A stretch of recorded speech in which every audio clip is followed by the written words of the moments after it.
వరవాడ ఫార్మాసిటీలో ప్రతి కంపెనీ నుంచి 25,000 రూపాయలు వసూలు చేసిన జాయింట్ లేబర్ కమిషనర్ ఏ గణేశన్ ను ప్రభుత్వం సెలవులో పంపించింది. ఫార్మాసిటీలో ఒక పూట ఫార్మాలిటీ 25 లక్షలు, ఒక్కో కంపెనీ నుంచి 25,000, అద్దెకారులో వచ్చి అడ్డంగా వసూళ్లు, జేసీఎల్ బరితెగింపు అన్న శీర్షికన లీడర్ దినపత్రికలో పరిశోధనాత్మక కథనాన్ని ప్రచురించిన విషయం తెలిసిందే.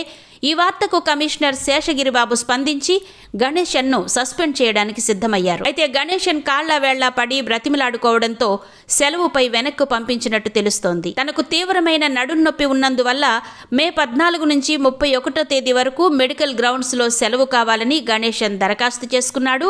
అది కూడా సగం జీతానికి సెలవు కావాలని కోరుకున్నారు. అయితే సెలవు దరఖాస్తును పెండింగ్ లో పెట్టి గణేశన్ విజయవాడలో వెలగబెడుతున్న స్థానంలో ఐ మాధవిని నియమించారు. గణేశన్ విజయవాడలో ఏపీబీ అండ్ ఓసీడబ్ల్యూడబ్ల్యూబీకి డిప్యూటీ సీఈఓగా వెలగబెడుతూ విశాఖకు ఇన్ఛార్జిగా వచ్చారు. ఇప్పుడు విశాఖలో జాయింట్ లేబర్ కమిషనర్ గా గణేశన్ స్థానంలో ఎస్ లక్ష్మీనారాయణకు పూర్తి అదనపు బాధ్యతల్ని అప్పగించారు. లక్ష్మీనారాయణ ఇప్పటికే విజయవాడ లేబర్ కమిషనర్ కార్యాలయంలో జాయింట్ డైరెక్టర్ గా వ్యవహరిస్తున్నారు.